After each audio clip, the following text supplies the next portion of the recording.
Hey, what's up guys, Will here for GSM Arena.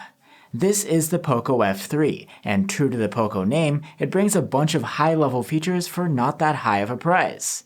Is this the flagship killer we've been waiting for? Let's go over its key features and find out.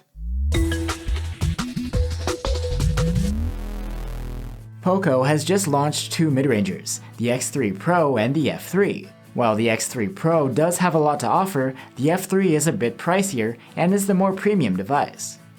Rather than plastic, it's made from Gorilla Glass 5, and the back is curved near the edges.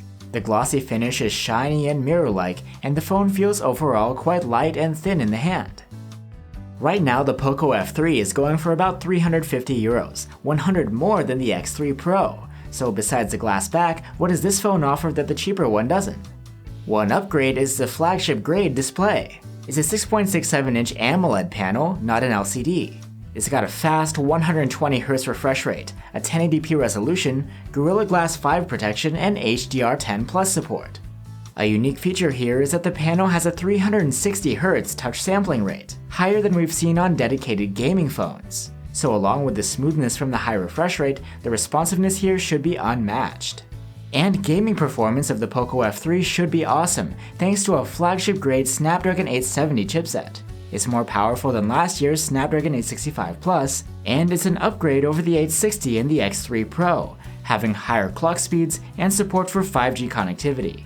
And with a cooling system that includes a copper heat pipe and graphite layers, the thermal management should be great too. There are some other nice features here that are shared with the X3 Pro, like a pair of stereo speakers for your audio with Dolby Atmos support.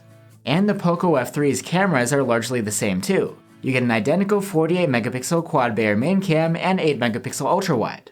The F3's 5MP tele-macro cam is something different though, and there's no depth sensor here. On the Poco F3, you get the tried and true MIUI 12 interface over Android 11. It's quite clean and intuitive. Waking up and unlocking the phone can be done with the side-mounted fingerprint reader / power button. There's an IR blaster which allows the Poco F3 to interact with certain appliances. And there's support for NFC for connectivity and wireless payment.